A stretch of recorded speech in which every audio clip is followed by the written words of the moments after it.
Hi friends, இன்றைக்கி ஐயனார் துணை சீரியலில் சோழன் வந்து ரொம்பவுமே வீட்டில் எல்லாருக்கிட்டையுமே கோவப்பட்டு ஒருத்தர் கூட என்னை நம்பவே இல்லை. அந்த இடத்துல நிலா மட்டும்தான் என்னை நம்பியிருந்தாங்க அப்படிங்கிற மாதிரி சொல்கிறாங்க. சொல்லிட்டு நிலா கூட்டிகிட்டு வீட்டு வெளியில் போயிடுறாங்க. எல்லாருமே வருத்தத்தில் இருக்காங்க. அப்போ வந்து நிலா சொல்கிறாங்க, நான் உங்களை எப்படியாவது வீட்டுக்குள்ளே கூட்டிகிட்டு வந்துடுவேன், நீங்கள் கவலைப்படாதீங்க அப்படின்னு சொல்லிட்டு அவங்க கூடவே போகிறாங்க. ஸ்கூட்டியில் போயிட்டு இருக்கும்போது ஒரு ஹோட்டலில் வந்து ஃபஸ்ட்டு சாப்பிட்றாங்க. எனக்கு சாப்பாடே வேணான்னு சொல்லி சோழன் சொல்கிறாங்க. கோவமாக இருந்தால் கூட பஸ்ட்டாக கூட கோவம் வரும் அப்படிங்கிற மாதிரி சொல்கிறாங்க. சரின்னு சொல்லிட்டு போய் 2 பரோட்டா ஆர்டர் பண்ணி ஃபுல் ஃபைல் எல்லாமே ஆர்டர் பண்ணி சாப்பிட்டுட்டு இருக்காங்க. அப்போ வந்து நிலா வந்து கொஞ்சம் கொஞ்சமாக பேச ஆரம்பிக்கிறாங்க.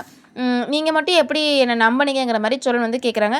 நீங்களாம் இன்னொரு மேரேஜ் பண்ணுறதுக்கு ஒர்த்தே இல்லை சோழன், நீங்கள் எப்படி நான் கல்யாணம் பண்ணுவீங்கிற மாதிரி சொல்லிடுறாங்க. சோழனுக்கு ஒரு மாதிரி கோவமும் வருது, சிரிப்பும் வருது. என்னங்க நீங்கள் என்னை இப்படியெல்லாம் சொல்கிறீங்கன்னு. ஆமாம், நான் சும்மா தான் சொன்னேன், நீங்கள் சிரிக்கணுங்கிறதுக்காக தான் சொன்னேன், எதுக்கும் நீங்கள் கோவப்படாதீங்க, நீங்கள் என்னை விட்டுட்டுலாம் போக மாட்டேங்கன்னு எனக்கே தெரியும், ஆனால் உங்களுக்காகன்னு சொல்லி அவங்க எவ்வளோ பிரச்சனைக்கெல்லாம் முன்னாடி வந்திருக்காங்க, நீங்கள் அதை யோசிச்சு பாருங்கள் அப்படிங்கிற மாதிரி சொல்லிட்டு வீட்டுக்குமே கூட்டிகிட்டு வராங்க. எல்லாருமே ஒவ்வொருத்தராக கட்டி பிடிச்சி அவங்கக்கிட்ட மன்னிப்புமே சோழன்கிட்ட கேட்குறாங்க.